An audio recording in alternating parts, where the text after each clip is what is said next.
Time to go racing in the Big Apple. Round 11 of the ABB FIA Formula E World Championship here in New York City. It is, of course, the New York City E-Prix. Really looking forward to what we're going to see today. The grid is mixed up, the weather is warm, the sun is out, and a really tricky racetrack is about to play host to this 11th round of the season and 45 minutes plus 1 lap of racing. Under the eyes of the Statue of Liberty, this is how the grid will line up. At the back, it's Oliver Askew, Oliver Turvey and Sergio Sette Camara. Sergio Sette Camara won't actually be starting the race because of a crash in qualifying earlier on. Andre Lotterer didn't manage to get a lap set in qualifying, so he's down in 17th place. Jean-Eric Vergne is second in the championship, and he is 16th on the grid. Mitch Evans is 4th in the championship, and he is 14th on the grid. A real disaster for those two in their championship fight after the rain came down earlier on this morning during qualifying. Nick De Vries is just outside of the top 10 in 11th spot, and he is behind Antonio Felix da Costa in the DS Techeetah. Da Costa was on pole position and finished second in the last race. He'll be looking to come through the field.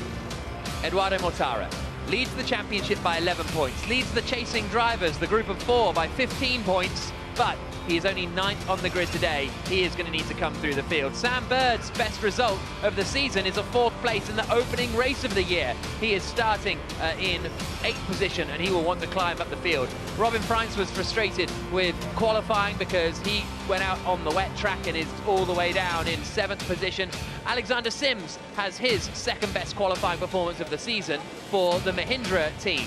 And then in front of him, it's Sebastian Buemi, best ever qualifying result for Sebastian Buemi this season, and his last race victory came on the streets of New York City a couple of years ago.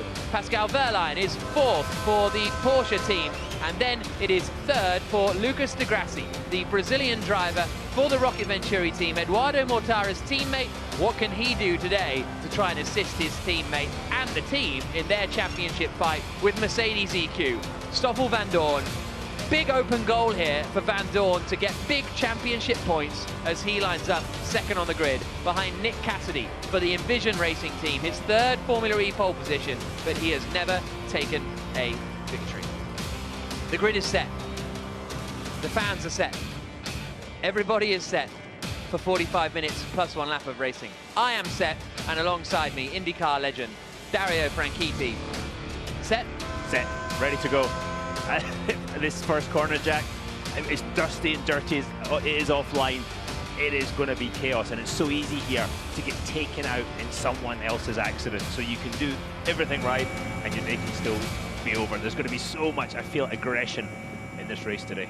Bumped into Mitch Evans as he made his way to the grid. He said, "This is going to be a fun one," so we'll see what happens from him down in 14th position. We'll try and keep track of those championship protagonists, but Stoffel Vandoorne is one of them, and he is lining up 2nd on the grid. We'll keep you abreast of all the championship permutations as we go. That's Vergne's view from 16th. Cassidy is angled aggressively at the front. Yeah, and the guys on the right, as we look at it, have got a disadvantage. That's the dirty side of the track to accelerate and also to brake going into that first corner. Here we go then. Round 11. Cassidy on pole, Vandoorne alongside him. And we go green in New York City. Very good start from Cassidy. Absolutely flies off the line. And Vandoorne loses 2nd place on the run down into the 1st corner. Onto the brakes goes de Grassi. Up into 2nd place goes de Grassi. And a great start from Buemi. Buemi's got up into 4th place, and he's now got up into 3rd place. Vandoorne shuffles down the field. Terrible start from Pascal Wehrlein in the Porsche. He has lost ground. Sims has lost out to Robin Freins. Everybody getting their elbows out further back. The DS Techeetahs seem to have survived. We're on board with Jean-Eric Vergne in the middle of the pack. He is in 17th place here. Freins has got ahead of Wehrlein now as well. Almost Evans going into the back of Vergne. In fact, I think Vergne might have got ahead of Evans. He has. So Vergne's got up into 15th. Evans drops back into 17th place. So that's good news for the Frenchman. There's a yellow flag out there at turn 6 as well. It's Vergne! Jean-Eric Vergne facing the wrong way at turn 6. The Frenchman reverses back around, but the DS Techeetah driver, who's 2nd in the championship, has taken a big hit. And that is massive for the championship, Jack. Trying to go a double file through 6 and 7. I think we saw the result there. That's going to be difficult to recover from. I was trying to see if there was any damage to the car, but he's still facing the wrong way. He's trying to get it around and pointing the right way again. I think he might just about manage it. Across the line comes Nick Cassidy. He is leading the way. Lucas de Grassi is in second place. Robin Freins on the attack, trying to get Stoffel van Dorn onto the brakes into the first corner, can't pull it off. Cassidy leads, de Grassi second, Buemi third. What a brilliant drive this is from Buemi. Jean-Eric Verne has got going again. And then it is Van Dorn fourth, Freins fifth, Verline, Sims, Mortara's gained a place, De Vries and Dennis the rest of the top 10. As they come down now, there is Jean-Eric Verne going again, but he is about 15 seconds off the back of the pack. No, he's 30 seconds off the back of the pack. Verne needs a safety car and an awful lot of luck this afternoon to get anything out of this E-Prix. Cassidy leads, de Grassi second, Buemi there in third place in the Nissan. Yeah, brilliant stuff from Buemi, but Mitch Evans has actually lost 2 places in that first lap incident there, and he needs to be going forward, the championship in mind. Well, he actually got one back because he was behind Verne, so he'd lost 3. But Verne's spin means he managed to get one back. It's still not ideal for Evans, down in 16th position. Right, let's see what happened. This is on board with Evans. And Verne is going side by side with, oh. So they all just kind of sandwiched into each other. Evans got hit from behind, and Verne was going into the back of Lotterer, and then it was the Dragon going into the back of Evans, who then went into the back of Verne. All a bit of a concertina. Absolutely right, and all those guys will be on the brakes, but these cars 2 and 3 behind them, just pushing them into the incident. I don't know how, as the FIA, the driver stewards, I don't know how you would penalise anybody for that. It was just too many cars trying to fit into too small a spot. Cassidy, de Grassi, Buemi, Van Dorn, Freins, straight on. Who was that going? It might have been De Vries going straight on in the back of shot. And I think it was, Jack. He was in 9th place, and it looked as though he'd left his braking a little bit too late. Dennis has got ahead of him now, so De Vries drops down to 10th place. Cassidy leading in the Envision. De Grassi and Buemi in second and third. Van Dorn right in there. Freins in there too. There is De Vries, and there's Bird trying to make some moves as well. De Costa started 10th and has dropped down into 14th position with 41.5 minutes plus a lap to go. Whoa, Van Dorn is Larry through the chicane. Love it.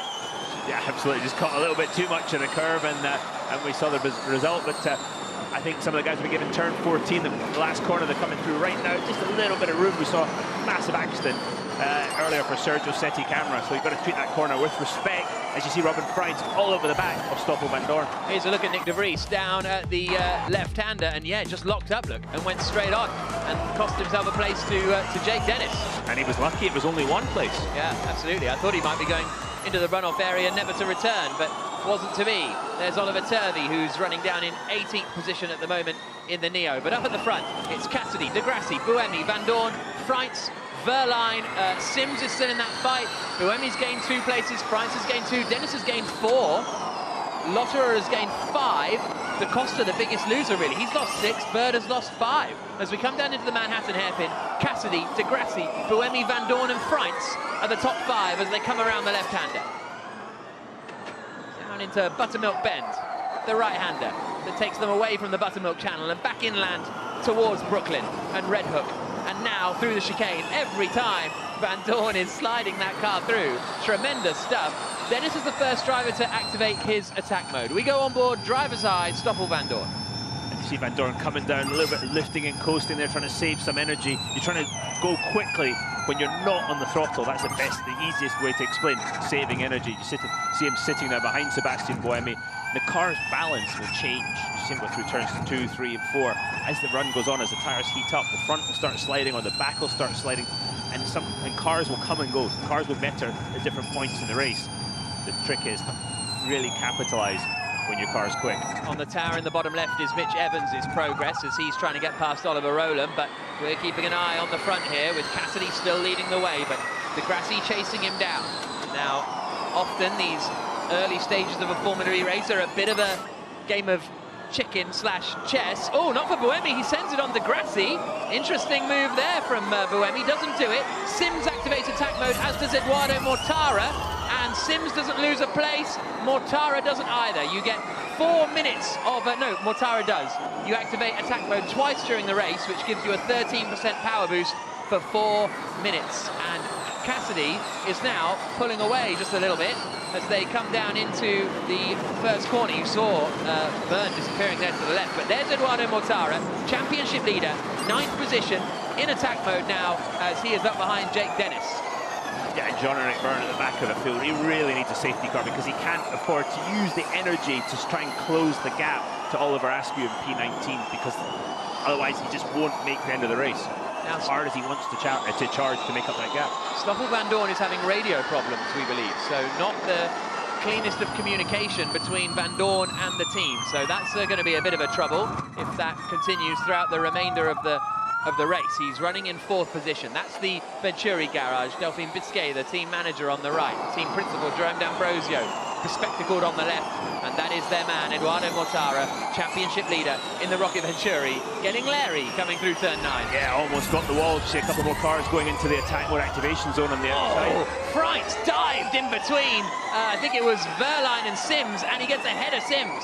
So, sorry, it was Dennis and Sims. So really aggressive stuff from Freitz off the back of that attack mode. That was remarkable. That was remarkable, but also very smart because he's got to use that attack mode now to close the gap on Stoffel Vandoorne, the Mercedes ahead of him. When you take attack mode, you lose about 1.5 seconds. So Robin Freitz right now, these next 2 long straights, as he locks up into one, he's really got to try and close the gap on the 2 straights up from turn 1 and up to turn 6 through 5.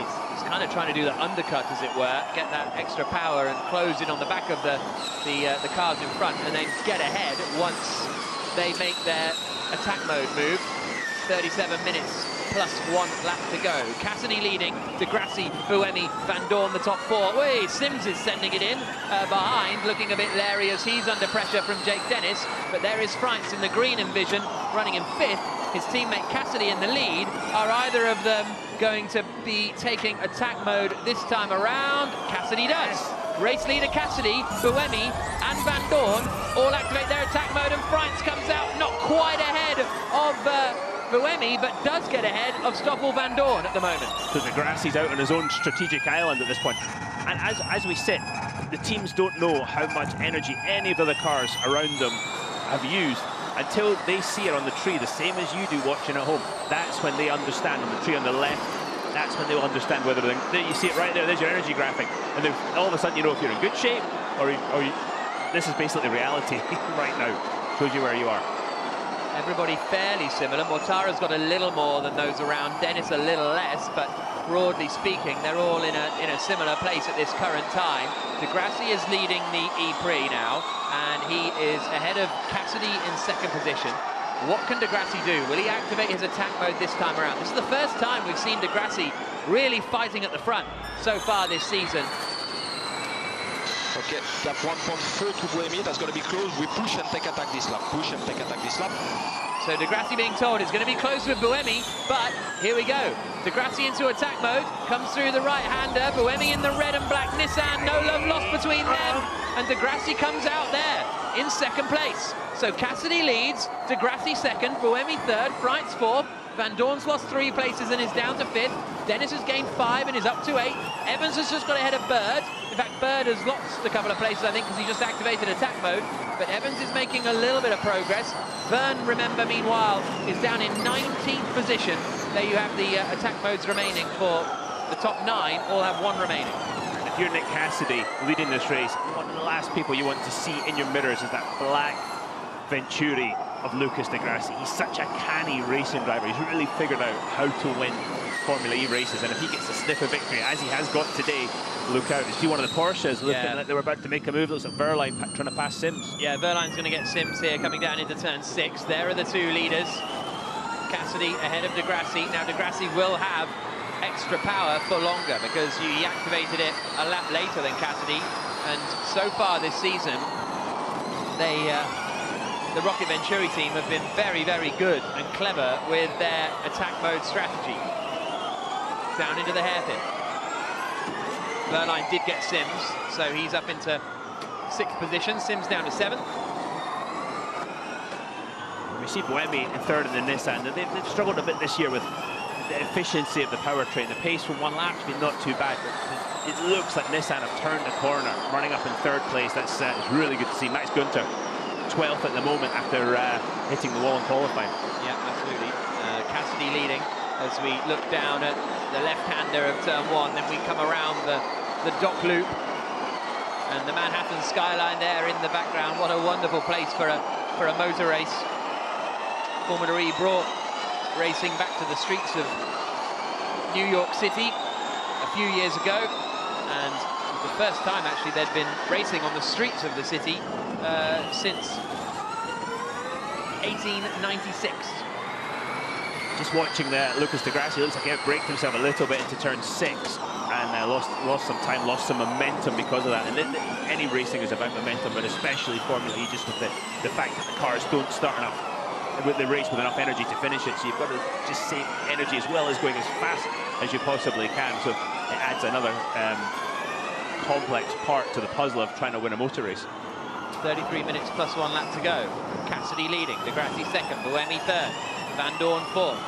Now we're getting to the stage where Cassidy, Buemi and Van Dorn, first, third and fourth, are going to be out of attack mode, and Di Grassi will have it for an extra lap. So let's see what Di Grassi does over this next lap with his energy use and with his attack mode use. Will he close into the back of Cassidy, or will he just happily sit where he is in that second position, which would be a great haul of points, and try and use that energy later on today? We're on board with Di Grassi now as he comes down into the left-hander of turn 6. You can hear him off the throttle doing a bit of lifting and coasting, not using energy at the very top end of the straight, so that allows him to brake even later. You hear it again here. That's him saving energy, then he's regenerating, then putting the energy back into the battery as well. He hasn't closed the gap up to Cassidy quite as much as I would have thought. 26 seconds still to go with his attack mode, and he made a bit of a mistake getting off the hairpin of turn 10. Di Grassi closing in on the back of Nick Cassidy, but 13 seconds left. Maybe he's going to be close enough for a look down in towards the first corner. Cassidy's got quite a good advantage coming through the final turn at Clinton Wharf, and Cassidy's going to hold the place, I think, for the time being. Di Grassi's coming at him, but he is out of attack mode now. So Cassidy holds the lead. Di Grassi is second, Buemi is third, Van Dorn is fourth, fifth is Freins. But look how close Di Grassi is here now to the back of Cassidy. Might not even need attack mode to try and take the lead of the race away from the New Zealander. I would say, watching Cassidy from Di Grassi's onboard, Cassidy's car in the rear is sliding more than Di Grassi. So I think he's really got to be careful of managing his rear tyres and not overheating them. Oh, Di Grassi sailing it into turn 6. Yeah, just that being said, you see Di Grassi as well. And again, that's him probably regenerating and locking the rear tyres. Through the left-hander into turn 9. And then down into the hairpin right-hander of 10. This is a look at Nick de Vries going to the inside of Mortara and getting ahead of Mortara. Oi, who's that? That's Gunter, well out of control as he was going side by side with Lotterer. Then Evans was taking attack mode further back there, so all kicking off in the lower midfield. Mortara is up into, well, he's down into 10th position. Evans is down in 16th, so he had made a bit more progress than that, but now he's kind of slipped away a little bit. So Stoffel Van Dorn still in a good position in 4th place. That would be enough to give him 12 championship points. It wouldn't actually be enough to take him to the lead of the championship. He would be 2 points behind Eduardo Mortara. Well, 3 points behind Eduardo Mortara if it finished like this, because Mortara is in position to get 1 point. Here we are on board with Mortara, who also isn't making as much progress through the field as I thought he might. Crunching over the curbs. Heading down into the left-hander of turn 9. Okay, Dennis will fight with De Vries. Dennis in attack mode. No more attack mode for De Vries. A little bit surprised at Van Dorn. I thought the Mercedes guys were saying, we think we found something with the car. We think we're going to be a bit more competitive, and it hasn't quite come out yet, but we've still got 29 minutes plus a lap to go, and that is a lifetime in a Formula E race. Yeah, we're not quite at the halfway mark yet. As we come through the chicane and then out through the final corner, De Vries is coming under pressure from Jake Dennis, just as Eduardo Mortara's engineer suspected. So keep your eyes towards the back here. There goes Dennis to the inside, coming into turn 1, and I think he will emerge in front. Van Dorn, though, in 4th position in the silver Mercedes EQ, and Dennis did get ahead of De Vries and up into 8th place, but we're on board with Van Dorn in driver's eye coming down into turn 6. And look at his head moving around, checking the mirror, making sure he's not being attacked from behind by Robin Freins, looking down, checking the dash, making sure all the numbers are where they're supposed to be, and then looking ahead so he doesn't run into the back of the car front. The workload on the Formula E driver is really steep. You can hear the rear tyres on the verge of locking up as he regenerates, puts some energy back in the battery, and also brakes for the corner. There you can see the UNICEF artwork on the exit of that Manhattan hairpin. UNICEF for every child, and Formula E have been part of UNICEF or associated with UNICEF for quite a few years now, which is really great to see. But up at the front of this race, it is Nick Cassidy who is out in the lead, ahead of Lucas de Grassi, ahead of Sebastian Buemi, Van Dorn 4th, Freins 5th, Verline, Sims, Dennis, De Vries, Mortara, the rest of the top 10. We've still got one attack mode to go for basically all of the drivers out there. Just watching where this race has ebbing and flowing, you'd say that Cassidy was quicker in probably the quicker corners, and De Grassi right now quicker in the slower stuff, so he's quicker through the sort of 10-11 area, but then Cassidy's able to extend the advantage out through turn 14. Down into 6 and 7 again. Now we're on board with Buemi. Now he's running in 3rd place. This is driver's eye inside Buemi's helmet as he comes into the left-hander now of turn 9. There is the Nissan team. De Grassi's really close in this sector, yeah. And he's just, De Grassi likes to make those passes, likes to catch the guy in front by surprise. You see Jake Dennis making yet another pass on Alexander Sims. And Jake Dennis, is a big day for him. Home race for the Andretti team. Michael Andretti, the big boss, is here, and he wants to perform well. Or it gives him extra impetus to perform well, shall we say. He always wants to perform well. 27 minutes plus a lap to go. Cassidy across the line again. Freins is coming into the mix a little bit. In fact, it's still pretty much 6 for the lead as they come down into turn 1, and that's being pretty harsh on Jake Dennis because he's in that group as well. But to gain that many places over the course of the E-Prix, even though he's in that group, might be a bit of a stretch. Sims is dropping back into the clutches of Mortara a little bit now. And put yourself in the driver's position. You've got to be inch perfect here, threading the car through the walls, bouncing it off all the curbs, just getting everything you possibly can. At the same time, the car is beeping at you. It's telling you when to save energy. It's telling you, all these things. You have to know when to regenerate. You've got to work paddles behind the steering wheel. All that going on. So when you see a driver make a mistake, they're juggling and they're riding the unicycle at the same time, pretty much. Oh, here goes one of the Porsches. Here's Pascal Verlaine to the inside. I think Freins reacted and took attack mode. I might be incorrect there. No, Freins did that. So Verlaine went to the inside, and Freins decided to activate attack mode while he was getting overtaken. And he dropped a couple of places for Verlaine and Dennis, 5th and 6th positions. So here they come, through the left-hander at Clinton Wall. Look how they slide the car. The rear's already sliding, and then they get to that dip in the track, and it just increases the angle of yaw, increases the oversteer. And that is a lovely feeling when you get it right. As we see Nick De Vries go past Ido Mortara again. Those two have been squabbling non-stop, really, haven't they, over 9th place. And it is De Vries now up into 9th. Mortara back down into 10th position. So if it finished like this, Mortara would still lead the championship, but only by 2 points over Stoffel Van Dorn. Here's the energy that we've got remaining. Again, it's fairly even. Freins getting ahead of Dennis. Dennis has a bit less than everybody else. Buemi and Cassidy don't look super duper for energy, but they're all right. Yeah, if you're Jake Dennis, that's not good. I mean, that's nearly 2%, and that's a chunk of, as accurate as you are now with the energy in Formula E, that's a chunk. As you see Sebastian Buemi going there to attack mode around the outside. Verlaine does it as well, and there's Mortara bumping with Alexander Sims, I think that was. So Sims and De Vries has got ahead of Sims. And Evans takes attack mode 2 in P15. Yeah, so Evans is into attack mode. There is De Vries, there's Sims, there's Mortara, there's Bird. As they chuck their way through the chicane. Love these the last 3 corners on this track.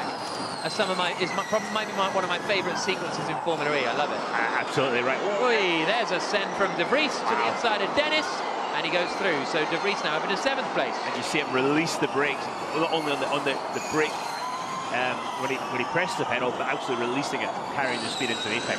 Lovely stuff from NewYorkEprix. 24 minutes plus 1 lap to go. The winners of the fan boost: Lucas de Grassi, Stoffel Vandoorne, Eduardo Mortara, Antonio Felix da Costa, and Jean-Eric Vergne. They will all get a 5-second power boost in the second half of the race that they can use. De Grassi and Vandoorne, the two who it's kind of most appropriate for in the fight up at the front. We're on board with Buemi, who's now in 4th place, having activated that attack mode. He's still come out in front of Robin Freitz. Cassidy goes through attack mode now and emerges just behind de Grassi. He tries to get ahead of de Grassi coming into turn 9.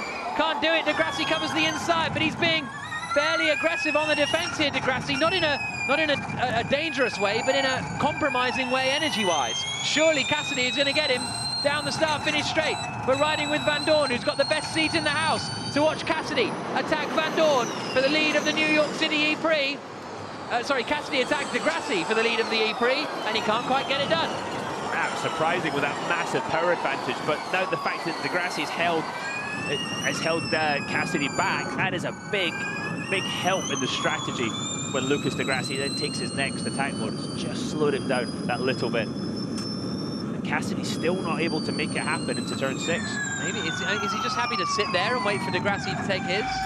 He'll be getting some kind of slipstream which will allow him to save some energy, which is probably part of it. But I wonder if he's also worried about his energy numbers. But at some point, he's going to have to go, because Lucas de Grassi is not going to give him anything. He's going to have to go and take this place. And de Grassi goes to attack mode, as you see. De Grassi then into attack mode, comes out in 3rd place behind Stoffel Vandoorne. Cassidy leads. He is in his 2nd attack mode. Vandoorne is in 2nd. Okay, good job. I will have waited one more lap. Good job. That's the feedback from his engineer, Cyril, telling me that he would have waited one more lap. Thanks, Cyril. So, Cassidy, Vandoorne and de Grassi the top 3. Vandoorne has one more attack mode to use. Everybody else in that sort of front gang have used both of their attack modes now as they come through the chicane, the first corner, the left-hander, and then through the dock loop. Freitz is getting right up behind Sebastian Buemi as well in their fight over 4th position. When is Vandoorne going to use his 2nd attack mode, and where will he emerge? That's going to be the big question.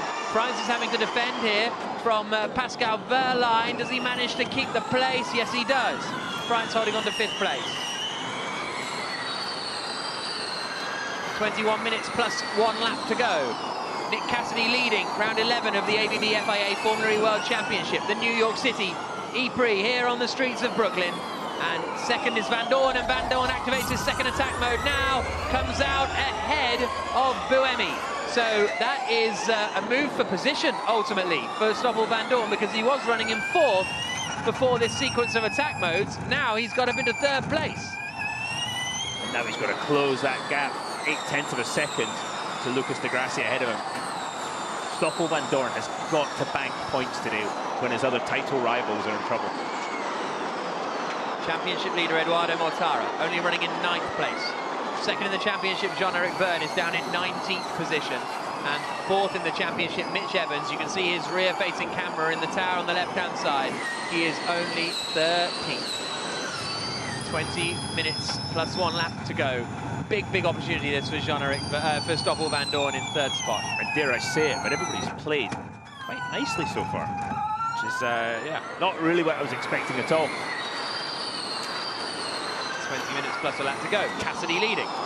Cassidy out front is looking for his first FormulaE victory for the affable 27-year-old New Zealander. There he comes. Cassidy, de Grassi, Vandoorne. They basically have... Cassidy's about to run out. De Grassi will have one more lap than him, and then Vandoorne will have one more lap than him in the top 3. This is the point where you start really watching the body language of the cars around you to see if the cars are sliding around more than you are, where they're weak. Are they overheating their tyres? Because once the attack mode advantage is gone, you've got to find another way. You've got to find out where you're stronger than the cars around you to progress. Cassidy built quite a big gap on that on the last couple of laps and has got a 2nd advantage now to de Grassi. He's out of attack mode. De Grassi will have attack mode for another lap, but I don't know if he'll be enough here to close in over this next lap onto the back of Cassidy. A little raindrop or two there on the camera overhead. So that'll be interesting if any more starts to come down. But De Grassi and Van Dorn are going to try and get up to the back of Nick Cassidy for the lead of the E-Prix. And what Van Dorn doesn't want to do here is fight De Grassi and lose too much time. Absolutely, and if we do get rain, it's going to come from the left here. It's going to come from the west side of the circuit. So the first points that are going to hit it are turn 10 and into 11, that sort of area, and then down the straight between 14 and 1. 18 minutes, 30 seconds to go. The top three: Cassidy, De Grassi, Van Dorn. De Grassi's going to be out of his attack mode imminently. Van Dorn will have one more lap of usage where he'll be running at 13% extra power. Can he use it to get ahead of De Grassi? De Grassi's here for what is exciting is De Grassi and Cassidy are here for a win. They're just here for glory, right? They've got championship points to think about and a team's championship for the Venturi team. Watch Van Dorn right now. But they want the win, so De Grassi covers the inside, holds the middle ground, and Van Dorn can't get ahead. Now, he's not really going to get another opportunity with the extra power there. So, round the outside of De Grassi into 6 was never really going to work. With the robust manoeuvres that we see from De Grassi, where would you go for it, Dario? If it's me, I'd have a go at sneaky going to turn 10. If not, it's got to be turn 1. I was shocked that the Stoffel Van Dorn didn't try the inside into turn 6, but it is so dusty offline, maybe he thought that would put him in bigger problems. Might use fan boost. So that's Stephen Lane, Van Dorn's race engineer, reminding him that De Grassi might use his fan boost, and he might use it to try and get ahead of Cassidy for the lead of the race. Here they come then. The top three have broken clear, and Laney's nailed it. De Grassi on his fan boost coming down towards turn 1, but he's too far away from Cassidy to make a move. Cassidy covers the inside, but now De Grassi has used his, and Van Dorn still has a fan boost to use, and he might go for it coming down into turn 6. Yeah, you got to say Nick Cassidy's so fast coming off of turn 14. It's given him breathing room into turn 1. Van Dorn hits fan boost down towards turn 6, dives for the inside. Van Dorn up into second place. The championship challenger up into second position. And as it stands, that would be enough to move him to the lead of the Formula E World Championship.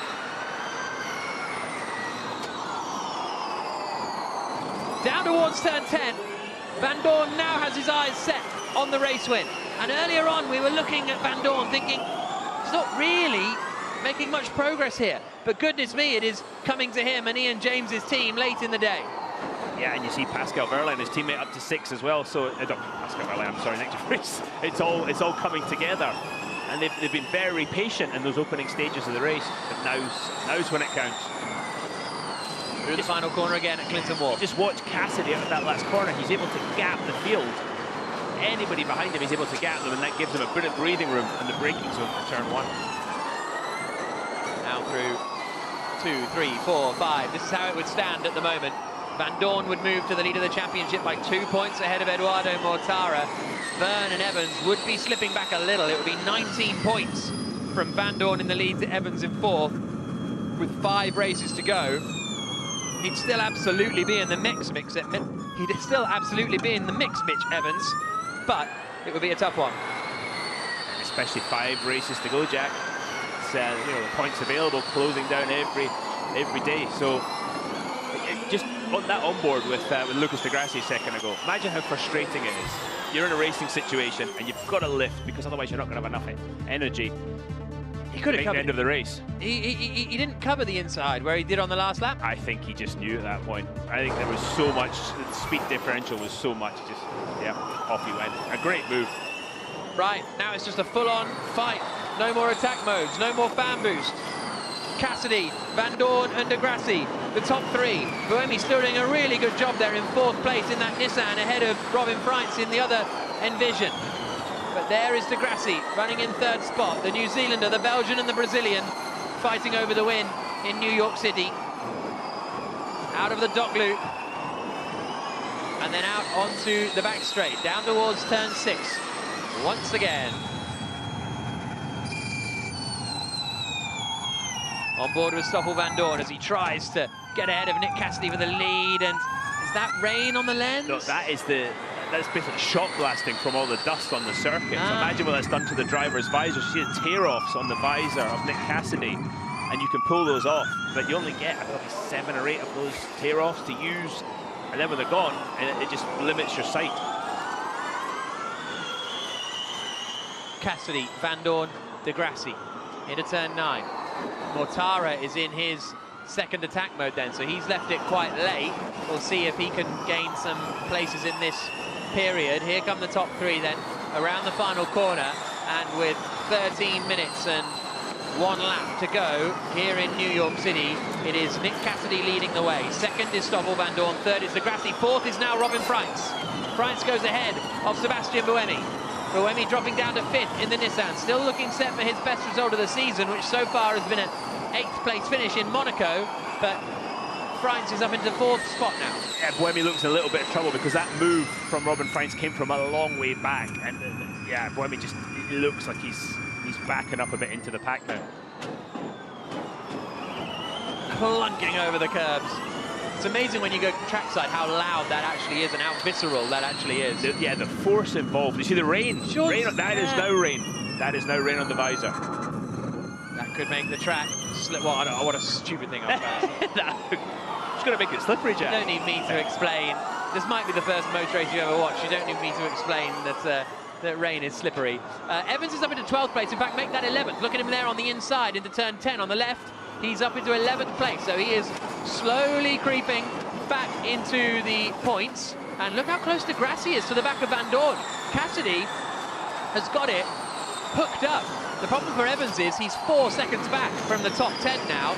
There's an attack from De Grassi. De Grassi fighting Van Dorn. Van Dorn tries to hang it around the outside, can't get it done, and Freins takes advantage. Robin Freins pops in, says thank you very much. The man from Maastricht up into 3rd spot now. In vision, 1 and 3. Beautiful piece of racecraft from Robin Freins there. And this is exactly what Nick Cassidy wants to see. He's looking in his mirrors and he's seeing them battling and he's driving away. There he is. You can see the rain coming down. This is going to get very, very fun in the last 12 minutes or so. And the cars run, all Formula E cars run on tyres that can do any conditions, and so it's not they don't have to come in the pits and change onto wet tyres. They're on treaded tyres anyway. Buemi defending now from Eduardo Mortara. So Mortara has got himself up into 6th place. This is a really strong second half of the race for the championship leader. Cassidy is checking out. He's going to be in New Zealand pretty soon, the way he's driving. De Grassi is 2nd, Freins is 3rd. Van Dorn suddenly down to 4th position and dropping ground from the leaders a little bit. Mortara is just ending his attack mode as he closes in on Sebastian Buemi, and he's going for it. Mortara now suddenly finds himself 5th. Bird is trying to get ahead of Nick de Vries, up into 9th place and pulls it off. The British driver ahead of the Dutchman, the Jaguar ahead of the Mercedes, but Mortara, the championship leader, has climbed up into 5th place, and all of a sudden he's only 1 spot behind Stoffel Van Dorn. Earlier on it looked like Van Dorn might win and Mortara might be 10th. Now, as the rain comes down here in New York, Mortara is 5th, Van Dorn is 4th, and that's the battle between them. And this rain changes completely the complexity of the track, because some cars are going to work in the rain and some aren't. Some have got the powertrain set up for the wet, others are not, and they're going to be all at sea. So look at your seatbelts. Look at this recovery from Mortara. As it stands, he'll be 13 points ahead of Stoffel Van Dorn. We've got a long way to go, 10 minutes, but at the moment this is a champion's drive, and it's starting to chuck it down at turn 10 at the hairpin, at the Manhattan hairpin. Yellow flag out there at turn 6. 10 minutes plus a lap to go. Nick Cassidy is still leading. De Grassi is 2nd. And then it is Freins, and then it's the silver Mercedes EQ of Van Dorn. Then it's that man, Eduardo Mortara, championship leader, cracking on, climbing through the field, and there's going to be a Porsche attack here on Sebastian Buemi down into the 1st corner. Buemi covers the inside, Wehrlein can't get around the outside. 10 minutes plus a lap to go. I'm trying to now speak a bit calmer because I feel like I'm giving myself nowhere to go, and I think there's going to be places to go. I think you may be right, Jack. I mean, you see the rubber on the track, when it rains, on top of that rubber that's on the circuit, it's like ice, but then they can't really go offline too much because it's dusty. So there's just no grip out there. These cars are going to be sliding around, and with the instant torque that electric motor produces, it's going to get a bit tasty. Oh, the Costa's broken down. Left rear. Yeah. Left rear puncture. Or maybe he's tapped the barrier at some point. Miserable day this for DS Techeetah. Not good news for their team's champ. Oh, that's a full puncture. Yeah, there's no damage to show that he's hit the wall, so... Oh, now it's raining, just to add insult to misery. He's out. Oh, look at it! Look at it! Look at it! Look at the rain! Cassidy leading, Degrassi second, Freins in third, and this is going to be so tricky now. These last 10 minutes are going to be remarkable on the streets of New York City. Cassidy leading, Degrassi second, Freins in third. I feel a bit sorry for the fans in the grandstand. This isn't exactly what they signed up for, but they're going to see quite the race. It's bone dry down at turn 1. And these tyres have probably got a couple of 3 millimeters of tread. When the puddles are deeper than the tread, that's when you get aquaplaning, and then it gets really interesting. The car just slides and turns into canoe. Big thing here, Mortara's got damage. Behind Van Dorn, Eduardo Mortara, look at the front left bodywork, okay, it's flapping around. Attention all teams, this is race control. Full course yellow in 5, 4, 3, 2, 1. Full course yellow, this is for conditions, full course yellow. I mean, you can't see it. Oh, Mortara! Eduardo Mortara, the championship leader, has aquaplaned off! Oh, they're all off! They're all off! Every one of them! There's 4 cars off, isn't there? Down at turn 6! I saw an Envision. Yes! Cassidy is in! I think Freins is going... Oh dear, it's wet. It is wet. Evans having to take evasive action. Less than 8 minutes plus a lap to go, and Cassidy is in there, and Van Dorn is in there as well. Cassidy from the lead of the Ypres, and Degrassi. So Freins is still going. Freins leads. Mortara is second, and the red flag is flown. Okay, everybody, red flag, red flag. And there's only 2 cars that have got through the turn 6, 7. There's obviously a massive traffic jam. Remember your procedures, Park in front of the garage if no repairs, park in the garage if repairs. So, park in front of the, well, many questions now about what is going to ensue. 7.5 minutes plus a lap to go. It was obviously getting treacherous down into turn 6. There is the Porsche of right rear damage. There's right rear damage. It's all turned in. Now Degrassi is out of the car, which is great to see. The crowd cheering him. Cassidy is out as well, and it looks like Van Dorn... look, the whole right rear is missing from Cassidy's car. Yeah, so what has happened? Oh, There's Van Dorn climbing out as well. Van Dorn's hit him really, really hard. Do you think Van Dorn has skittled into the 3 of them? I think they've all followed each other in. Remember the procedure. If the car is not damaged, park in front of your garage. You know, we talked about the tread depth. Please. You know, we talked about the tread depth of the tyre. I think we've reached the point. Wow. Oh, there's a Nissan in there as well. Or half a Nissan. That's Sebastian Buemi. Well, now we'll have to see what happens with the regulations and that sort of thing, because there's always the well, I'm gonna get the regulations out basically. Jean-Eric Byrne is calmly driving along, having been half to 3/4 of a lap. Look at the tyres, guys. You can see the lack of tread on the tyre because it's just getting worn away with the everything that it's been put through today. Right, here's what happened. Whoa, Cassidy! Oh my goodness me! Yeah, and then there's... Oh my goodness me! What? I mean... What on earth? That's a big shunt. They all just flew straight on. But look at the speed that Freins was carrying, so much less. What? Then why did Verline... I mean, this is on board with Cassidy. It's going to be big. Look at the water, just hit a puddle. Massive puddle. Oh, he's in. No, wait. Yeah, and then the camera dies before he gets... This is Mortara. Watch the puddle.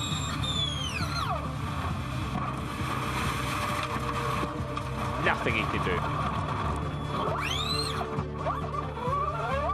And then Verline must have been broken or something. Yeah, right rear was broken. The right rear was broken, had no drive. And Bird went into the back of him. And watch this, watch the water when he hits the puddle. There you go. Yeah, so there was just like a puddle down there. FormulaE car turns into speedboat. Oh. And there's an Envision. That's the back end of the Envision car. And that's a lot of damage. I mean, that is a massive amount of damage. And that's going to necessitate a gearbox, which could necessitate penalty for the Envision team. So that's some serious stuff going on there. Yeah, absolutely. So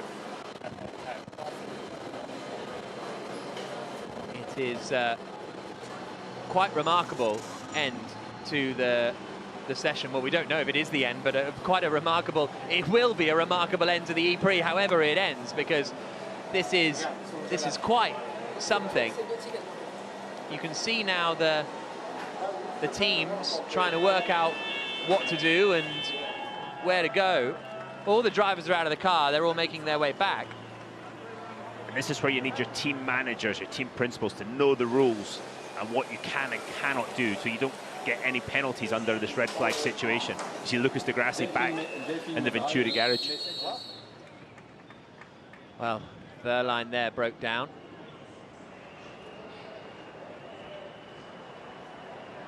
And was then hit into the back. Stop training. It has, that's the irony. There's Di Grassi back in the garage.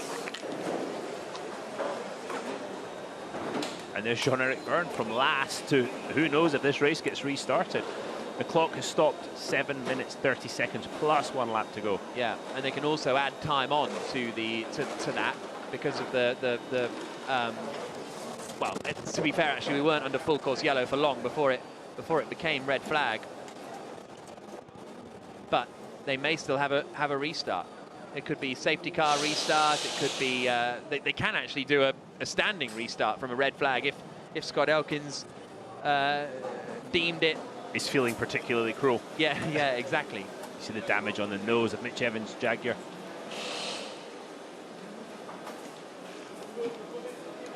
And Scott Elkins will be talking to the teams and the drivers and finding out exactly what they think.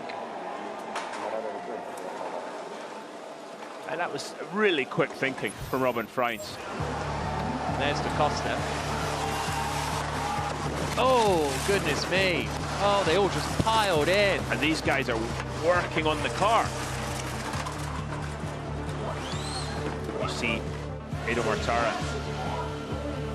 And then that was Verline just coming to a halt. Yeah. What was it? Silverstone.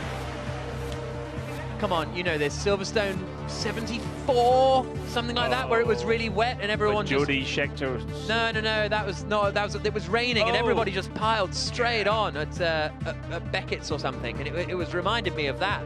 Actually, absolutely right. I don't know what year it was. I wasn't there. No, Not quite I'm that old. Easy now. So there's De Vries then, parked outside the garage. The rain has stopped. Mortara, they haven't fixed Mortara's car, because if they fix the car, you have to take it into the garage, and the front wing is just kind of completely taken off. There's a look at the tyres that Dario was talking about earlier. But if they put it in the garage to repair it, then you have to go to the back of the field, basically. I think it will very much depend on how much time is left in this race, how effective that front wing is going to be, and how wet the circuit is too. I can't see them trying to run it without the front wing, can they? Robin Freins again, yeah. Can't say enough about his reactions to really slow down, see what was going on, read the conditions, and take advantage. Well, here's the interesting part for me. Well, a lot of it's interesting.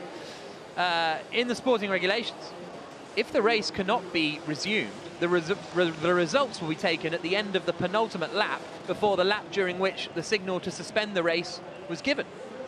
But had Freins crossed the finish line? I don't think he had. I don't think so either. So there's a chance that Cassidy can still win this race. Yep. Cassidy, Di Grassi and Van Dorn could still be the top three if it is red flagged and it's deemed that we can't go racing again because of the conditions. Look. There you can see the Michelin man at the back, not Bibendum, but the gentleman who works for Michelin, having a look at the tyres. How much politicking is going on with the race director right now? Scott, I've sent you an email.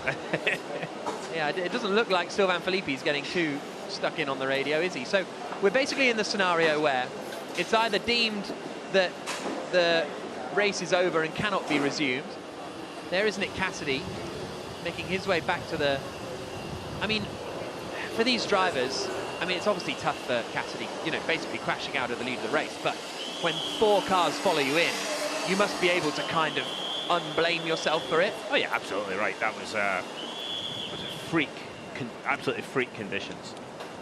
And you can't, I don't think you can blame any of the guys for that. You've got to take your hat off to Robin Freinsen, a phenomenal job he did avoiding it. And that camera position that that we saw all the cars pile into is a remote camera that we have. So basically the cameraman is standing well away from where the camera is on like this. It's actually really cool on like this remote system. And so there was no one there to get hit. How could you, how could you, there's nothing, and you can... How can you let the 3 leaders go through and then red flag everyone else? This week for them, I was just seeing on the lap before, we couldn't drive out of the last sector. Turn 10, the lap before, it was already gone. We're pushing to not restart. We're going to go back up. Hopefully. You heard that, we're pushing not to restart. And this is where every team becomes incredibly selfish and just wants to fight their corner, understandably.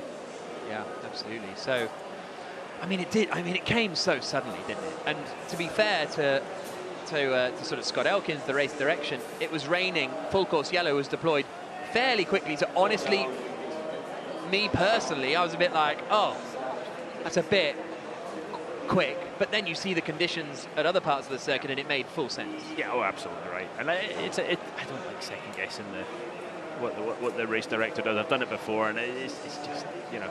But it was almost instant. Exactly. The rain, the full course yellow, and the red flag were well, they must have been within a minute or something. Track conditions changed so quickly. We had rain this morning in qualifying, and it didn't change nearly that much. We didn't have quite that much rain. And there's a fan still in the grandstands. Well done, guys, staying. Yeah.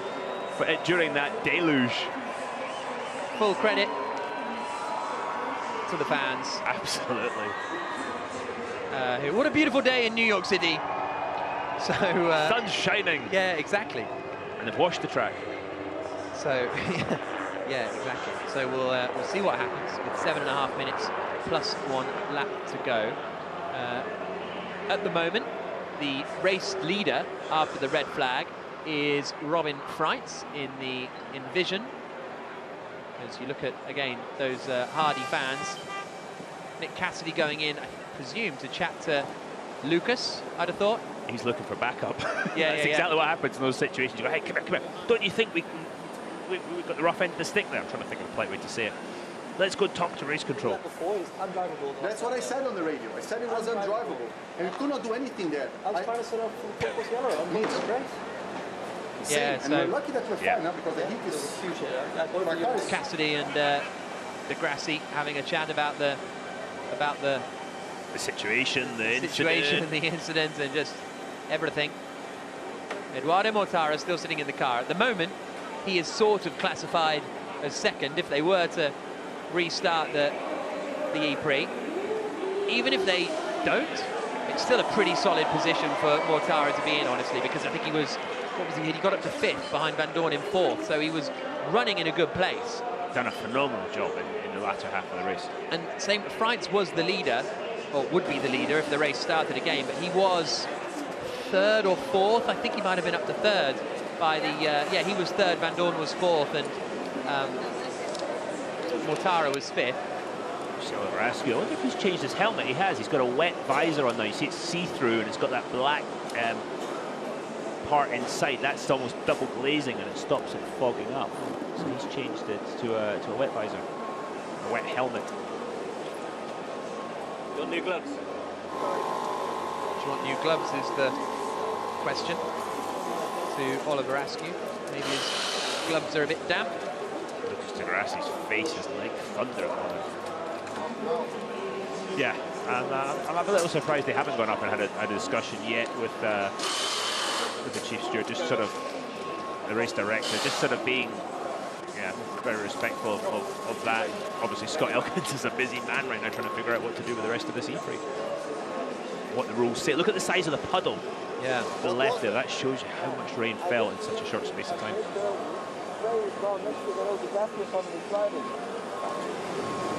That's Freitz saying he couldn't see anything. I did early, but still make the corner just. probably shows how he got in such a mess then, doesn't it? How many cars crashed? Degrassi chatting to Tower, one of his mechanics. He's very tall. That's the reason for the nickname. Or France. No, Tower.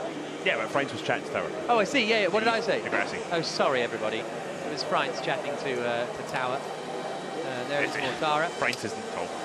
No, exactly. We are past 3/4 race distance as well, so that's something to just bear in mind. There is Mortara, still sitting there in second position. As a driver right now, you're trying to keep focus. You're trying to prepare for a restart. You've got to. Some people say, oh, they might not restart it. That doesn't help you right now. You've got to be fully prepared that this race is going to go green again, and you're going to have to perform for another 7 Okay, minutes. everybody, this is race 7.5 control. minutes. As you can see, we're still doing a significant amount of cleanup. We're still a good ways of getting things picked up and cleaned up here. I'll give you an update as soon as I can. So just stand by. So Scott Elkins, race director, saying we are clearing up, basically, and he'll update as soon as he can. Obviously, there was 3 or 4 cars off down there, and barriers to replace and the like, with 7.5 minutes plus a lap to go. And it wasn't like they could pull the cars away. A lot of them were missing limbs. And and within each other as well. Yeah, not an easy thing. Lotterer has taken his helmet off and just sitting with a fan on. Lotterer, who is, well, it's difficult actually to read the positions if the race got back underway, because there's 5 cars in there that are in the middle. But I think Lotterer would basically be running in about 8th position were the race to resume in this scenario. 7.5 minutes plus a lap to go, and it just seemed like, as you see the fans again in the grandstand, sticking it out. Thanks to the marshals as well, who are doing a great job out there this weekend. About 6 or 7 have come over from the UK as well to do a bit of marshalling. Otherwise, even for the championship, it's totally unfair. For the championship, Degrassi and Cassidy continuing their chat. This is on board with Cassidy. It's all quite dry, and then poof! It's like he's hit a wave. It's like he's hit a wave, exactly right, Jack. And then you can hear the trying to scrabble for grip. Watch this. This is Verline. So what happened to him? Suddenly he hits the downpour. Oh, he gets hit from behind. It really does. So he gets whammed from behind. And then the car's broken. Now listen, it's got no drive. Mortara recovering. I wonder who whammed Verline. That's the... Mortara. That's Mortara. That looks like the... Oh, that's Cassidy, sorry. No, that was going into Cassidy. That was Van Dorn going into Cassidy. Right. This is Degrassi. Oh! This is, so it's Boemi, I think, who is about to visit Verline very intimately. Oh, it's a horrible feeling when the cars just come out of nowhere. And this is Mortara.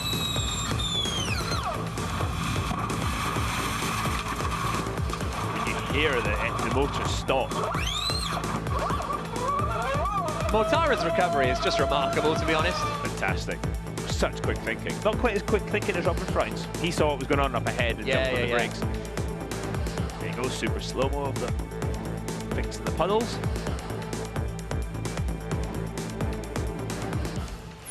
So, Oliver Rowland at the wheel of the Mahindra. He would be in about 9th place if the race is to resume.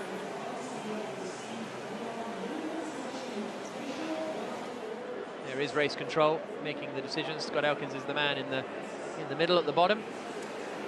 And those are the tyres. And so let's talk about these tyres a little bit, because there was so much rain there. These tyres can cope with wet and dry. That's what they're designed to do by Michelin, and in general they've been a really successful partner of FormulaE for the last 8 years. But when there's that much rain, it becomes impossible. In the same way that, in other formula, even on wet tyres, a certain amount of rain you can't drive. Now, if it's just kind of damp like this, they might be absolutely fine for the next 7.5 minutes. Oh, absolutely right. The 2 things have happened. Obviously, it's a multi-condition tyre, so it's got quite a narrow tread gauge anyway, otherwise it would just get ripped to pieces in the drive. And they've also done a good part of practice and some of qualifying. So that, and then a lot of the race, almost 40 minutes of the race, and they're just, so by that point, a lot of the tread is worn away. I'm not sure any tyre could have caught in the puddle that deep. So Robin Freitz at the venue where he won his last Formula E race, sitting at the front of the field at the moment. Max Gunter's lost the front right wheel arch on his Nissan. He had a bit of a shunt this morning in qualifying coming out of turn 14, just misjudged it, it looked like, and really hit the wall hard on the exit of turn 14. Got away with it. Sergio Seti Camera did the same thing in the Dragon Penske and didn't get to start the race because the car was so badly damaged. Yeah, absolutely. 7.5 minutes plus 1 lap to go.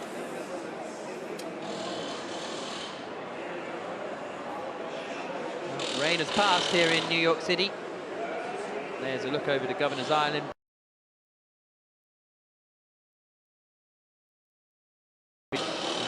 Robin Freitz, as I say, where he won his last Formula E race back in season 5. It's been a long time for Freitz. And we know, though, that Envision are pushing for the race not to be restarted, even though kind of either way they're in quite a good position, because if they red flag the race and it gets done on countback, Cassidy might get the win. If they continue the race now, Freitz might get the win. And it's a great turnaround for that team after a very difficult few races. So that's going to be their they're looking for a good weekend at a place they've won 3 times in the past. Twice with Sam Bird in the first season in season 3. Sam Bird won both races, and I think his teammate Alex Lynn took pole position in season 3 as well. And then Robin Freitz won in season 5. Season 5. Yeah, I saw Sylvain Philippe before the race. I said, Sylvain, I think that's the first time I've ever seen you smile. I have seen you smile recently. Yeah. And he said, yeah, we needed that today. And so this is good for the team. You see, Nick de Vries, it's raining again. Did Nick de Vries, they came out of the garage, Mercedes garage? Yes, so they must have repaired him. Okay, attention all teams, this is race control. The race will not resume. The race will not resume. We will post the correct order on the timing monitors according to the regulations. We go back to the penultimate lap prior to the red flag. That is the order according to the regulations. It's just the conditions are too difficult at the moment. Nick Cassidy wins the New York City E-Prix. Nick Cassidy wins his first race in the ABB FIA Formula E World Championship. Cassidy, de Grassi and Freitz the top 3, double podium for Envision, and that is what it means for the New Zealander. What a roller coaster of emotions. Huge result as well for Eduardo Mortara, recovering the 5th.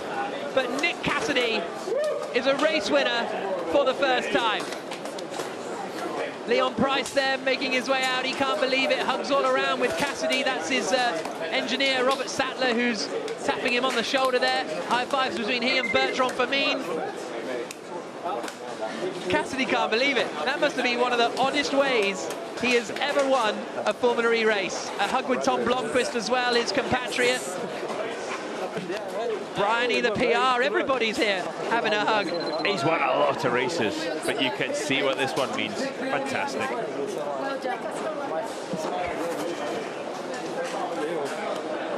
But if Evans like that, appearance come, you win.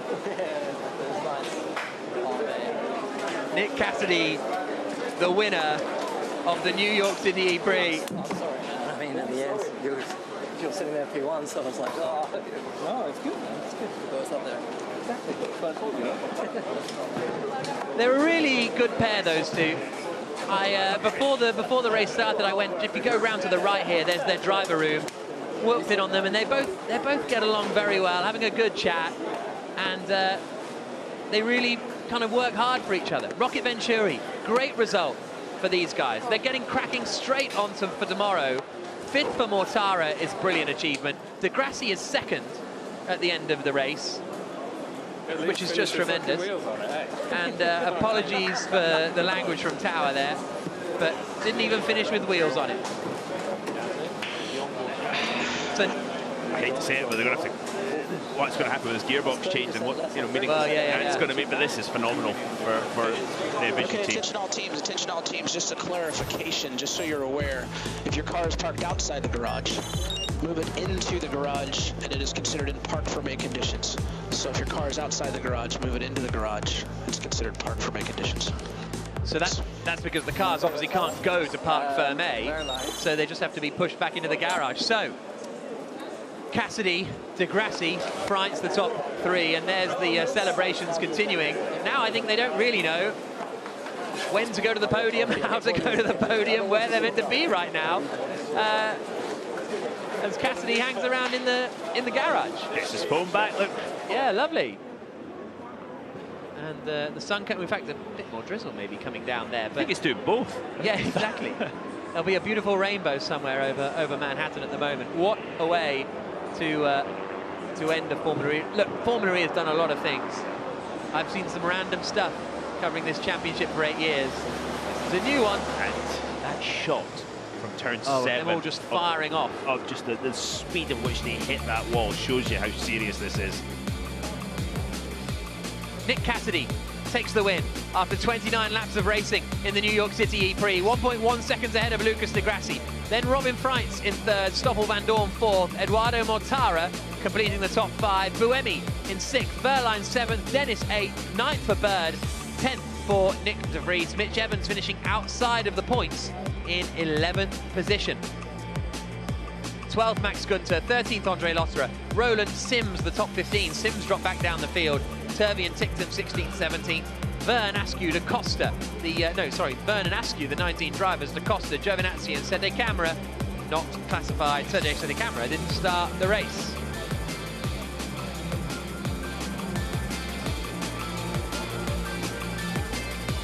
So,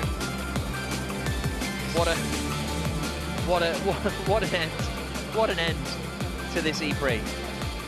Absolutely remarkable. Them all firing off was remarkable. Here's how the championship looks. 5 races to go. Eduardo Mortara leads the championship by 12 points over Stoffel van Dorn. Jean-Eric Verne and Mitch Evans, by not scoring, have dropped a little bit further back. So it's 25 points now, Evans' deficit to Eduardo Mortara. Cassidy pings up to 12th place by picking up 28 points with a sort of lights the flag victory, except he never saw the flag and never even got near to seeing the flag. And the team's championship has been actually incredibly tight so far this season. And Venturi are on the top of it and actually gained 14 points on Mercedes EQ in the course of that race. No points for DS Techeetah, 2 points for Jaguar TCS Racing. Envision pick up 43 and are suddenly now ahead of Porsche. Well, we'll be getting on with the podium presentations in a few moments. We'll be hearing from the top 3 down in the pit lane with Radzi 2, and we'll bring you all the reaction over the next few minutes to what was quite a remarkable Formula E race here in New York City. And we're doing it all again tomorrow, so 23 hours time we will be getting underway. Let's start with the 3rd place man. He is down with Radzi. The race should have been a safety car a lap earlier, then would be all. Well, Robin Freitz, the way they did it. 3rd place in what was an absolutely remarkable E-Prix. First of all, are you okay? I'm okay. I didn't touch a wall, so the 2 guys in front, Nick and Lucas, they went straight in turn 6. So aqua planning, they spun basically. I don't know what happened behind me, but I was the only one that survived the carnage. That's something I'd love to talk to you about, because how did you manage to do that? Was that your reactions? Was that foresight? Because it was incredible to watch. It was, obviously, it's very tricky because we are using the tires like 3/4 of the race and the tread is going down and then the rain comes. You're basically driving with slicks. So I braked a bit early and then I didn't see anything because of the spray from Lucas. And then when the spray disappeared, I saw Lucas sideways 45 degrees in front of me. So luckily I braked a bit early and I just made the corner. We're grateful that you did exactly that. 3rd place, incredible day for Envision, brilliant day for yourself. Yes, thank you very much. Wow, look at that. And Robin Freitz just serenely coming through the middle. And coming through to take 3rd place.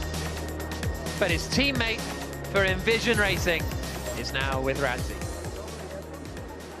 Nick Cassidy, the winner of the New York Prix, an absolutely unforgettable race. We can see a smile on your face. What a turn of events at the end. But I mean, first things first, are you okay? Yeah, I'm okay, thanks. Yeah, it's such a roller coaster of emotions, right? I mean, I was pretty calm after everything happened. Obviously very disappointed initially, and felt like I did everything right today. Felt like that was in the bag with 10 to go, and even when it started raining a little bit. So yeah, initially very, very disappointed considering that, but I mean, I'm biased, but I think it's the right decision. It was an absolutely fantastic drive right the way up until the end there. When you found out that you were going to be given the first place, what went through your head? What was that like? I was screaming in the garage, are you sure? Are you sure? You know? Thanks, man.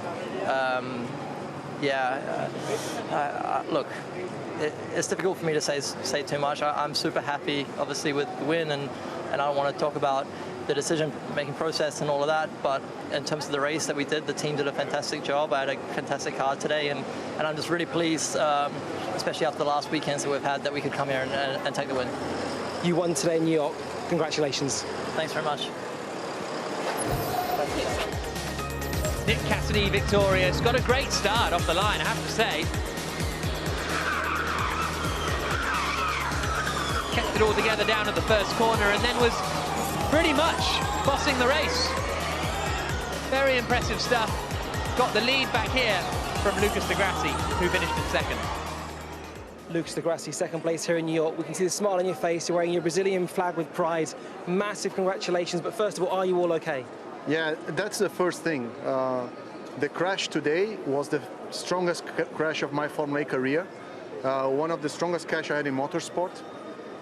It was well over 15G. I would say. I'm fully bruised, my neck, my hands, my legs, but I'm okay.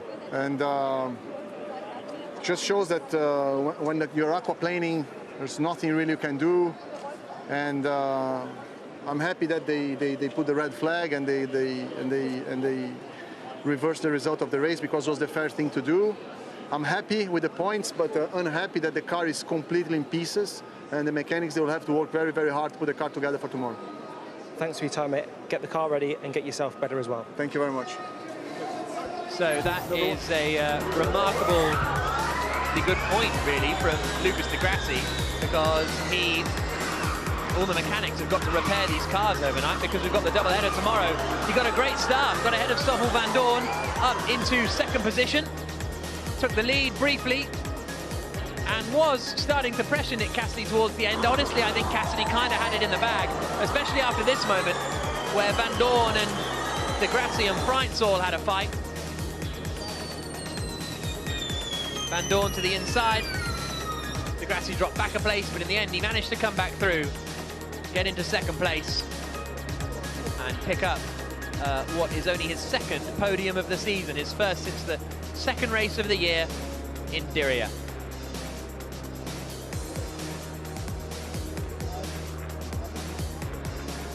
So very impressive stuff from Lucas Di Grassi. And the teams and drivers will be heading to the podium in a couple of moments' time for the celebrations to begin. But what an end to that race. Like I say, I've seen plenty of endings to Formula E races. Well, obviously, I've seen the endings of all of them. And I've seen a lot of endings to motor races, but it's been quite a... Never really seen an ending like that. 2003 Brazilian Grand Prix maybe was a little bit similar, but certainly not in a long, long time have we seen such a quick burst, short, sharp shower as well. That was the tough part for the teams and drivers also. Couldn't just couldn't cope with the conditions out there, because the rain came in so fast and heavy. The championship challenge is really interesting too. The way Mortara has just managed to stretch his legs. It's a big, big day tomorrow for Verne and Evans. Not so much Van Dorn, because he's still there second in the championship and in the fight, but for Verne and Evans, tomorrow is going to be absolutely vital to get some big points on the board and not drop further back in the championship fight. so. There are the drivers now. They're on the buggy, heading towards the podium. And before the podium gets underway, Dario's on the back there. We can go down and join Radzi. Sebastian, it'd be lovely just to get a word with yourself here, because what took place was, I've never seen anything like it in Formula E. What happened from your end? Obviously, it started to rain, and because we are toward the end of the race, the tires are basically slick. It's slick tires, so slick tires on the wet, it's kind of difficult. And yeah, I think the top 5 lost it on the braking just before the full course yellow, and yeah, was a kind of passenger. So with hindsight, we can say we should have taken more margin, but it's true that the tires are at the end of their life, you know, toward the end of the race. So you can't drive on the rain with those tires. You guys are engineers as well as drivers. You would know that as soon as the rain comes down, given how much tread we left on the tyre. Was it scary when that started? Yeah, I tried to ask on the radio to put the safety car, but obviously then things happen quite quickly. So we'll see. Well, thank you very much for your honesty, mate. Really appreciate that. And I'd obviously love to grab a word with Sam Bird as well. Sam, so much developed so quickly there. It was a remarkable race for so many reasons. Just could you talk through your emotions right now? Because I can obviously see from body language you're pretty gutted. Yeah, I'm disappointed because obviously if it restarted, I had the chance to win the race. And then it goes back 2 laps. For me, the rules are the rules. I don't, you know, and the people up front, they deserved to. They were doing the best job, but for me, like, if you crash, I don't see how you can then be on the podium or get more points. So I'm yeah, struggling with that right now. Well, you've articulated it very well. Can you take any solace from the fact that you do actually have points today? Not particularly. I've got points in the last 4 races, but I've got very, very little points. So I was looking forward to getting some big ones today. Obviously, that's not the case, and we move on to tomorrow. We do indeed. We'll look forward to seeing you then. Thank you, Sam. Now we can hand over to Jack, who's also catching up with these drivers in what is an absolutely unbelievable race. Yeah, I'm just here, Radzi. How's it going? You all right? I'm with Eduardo Mortara. Edo, I mean, well, first of all, the ending. I mean, I can't believe how you just spun it around and carried on. I was so lucky. I just aquaplaned for, I don't know, like 200, 250 meters, and then I thought I was going to eat the 2 cars in front and actually maybe hurt someone, and then yeah, put my foot on the brake, managed to stop, and decided actually to floor the throttle and to turn it around. I was extremely unlucky actually to be able to continue. Yeah. Overall, though, a 5th place finish is really, really strong, because the early stages, you and Nick actually were having a nice fight, 9th, 10th, and then the second half of the race, you really started making progress. It was a very, very, very strange race for me. As you said, the first part wasn't great, but we did that a little bit on purpose, trying to save some energy, and we did use it actually in the second part of the race with the attack mode. And I believe that if we would have stayed actually dry, maybe we could have, I don't know, maybe we could have maybe tried to catch the cars in front of me, in front of us. Nevertheless, P5 after starting P9 here, where it's very tricky to overtake, it's a very good result. So what happens for tomorrow? Because obviously qualifying was a little bit tough. I mean, you only just missed out, but are there things you can change on for qualifying tomorrow? Yeah, but I mean, it's a track that for some reasons I always kind of like struggle. And so yes, we will for sure try to analyze and try to improve for tomorrow. But it's, yeah, we have our difficulties here. And therefore, 10 point today is mega. It's my first points that I'm scoring actually here. It's the first year I'm scoring points. So that's good. And hopefully tomorrow will be even better. Okay, cool. Thank you very much. So that is Eduardo Mortara, still the championship leader. In fact, Josh, let's just go out into the pit lane, shall we, and see what we've got out here, because you can see all the drivers now are making their way back down the pit lane, and they're all going to be having a bit of a conflab and a conversation. Let's just grab Gary Paffett here. Gary, he is the team manager at Mercedes, a racing driver as well. That was quite chaotic towards the end. Yeah, I mean the rain has been a bit unpredictable all day really in qualifying as well. It's just you don't see any clouds coming in here; they just pop up because of the humidity, and And that sudden rainstorm was, again, just a surprise for us as much as it was for the drivers. So, you know, they all arrived at turn 6 on the brakes with a massive downpour, and they couldn't stop. So it's a pretty horrific accident, to be honest. I mean, it's a lot of damage. Thankfully, they're all okay. Stuff's fine. But yeah, there's a lot of work for the guys to do now because the car's in a bit of a mess. You're going to be chipping in and helping? Yes, for sure, yeah. That's why I've got a yellow armband. All right, well, you better get on with it. Right. Cheers, Gary. Right, Nikki's over at the podium for the top 3. I am indeed, and I've got to say there is an incredible atmosphere down here. Obviously the conditions have not been ideal, but the fans have been so supportive. It's been amazing to see. Dario, you just had a quick chat with Lucas Di Grassi before he went up onto the podium. What did he say to you? Well, we were just talking about the incident. He was referencing something that happened at Le Mans a couple of years ago, more than a couple of years ago. It was just a wall of water. He said, and we hit it the lap before, and I was saying the conditions are very difficult. The conditions we're aquaplaning, and then the next lap they hit it, and it was even bigger, and it was just this, it was like a boat hitting a wave. And he said they had no control, and you saw it. And there was a shot from turn 7 back to 6. You saw just the speed at which they went off. So glad to see everybody's okay. It's not what you want, is it? I mean, you can see Robin Fry's been up. Now Lucas Di Grassi, the man you were just discussing, is going up onto the stage. I mean, in a way, it's a difficult one. The rules are the rules. Sam Bird was clearly disappointed because he's saying, well, if there's a crash, you shouldn't be on the podium. But at the same time, it was the conditions, it was the weather. Normally, maybe the safety car or the yellow flag. Normally, when a red flag happens, you go back. You do go back to the laps before. That's clear. So that's not, you know, that's normal. And so I think they only did the only thing they could. Well, let's take a look because I feel like the celebration of Nick Cassidy running onto the podium is going to be a rather special one for him. Let's go back to commentary. Thank you very much, Nikki. Yeah, Nick Cassidy making his way up onto the podium. The top step for the New Zealander for the first time in his Formula E career. High fives all around with Jamie Regal, with Alberto Longo as well. And finally, he will make his way up onto the top step.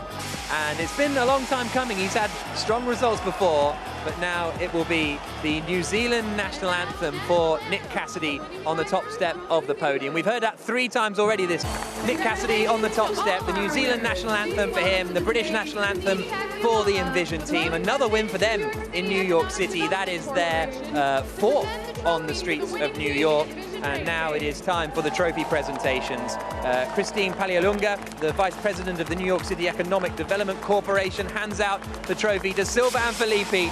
First win of the year for Envision. In fact, it's the team's first win since the New York City E-Prix back in 2019 in season 5. Tim Mayer, the director of ACC US, hands out the trophy to the 3rd place driver, Robin Freitz. Podium finish for him. Envision certainly back on form now, finally, after a tough couple of races. Theodore Schweidremark, who is the Chief Communications and Sustainability Officer, member of the group of the Executive Committee of ABB, hands out the trophy to Lucas Di Grassi in 2nd place. Another podium for Rocket Venturi, extending their lead at the top of the Teams Championship. And Eric Adams, the mayor of New York City, hands the trophy to Nick Cassidy. His first victory in the ABB FIA Formula E World Championship. And now we welcome our Mr. Remarkable performance from Cassidy. It'll be obviously remembered for the chaotic ends, but Cassidy was bossing that race, really doing well. That was Carl Kister, who's a documentary and narrative film producer, handing out the Moet champagne. Cassidy, I'm sure.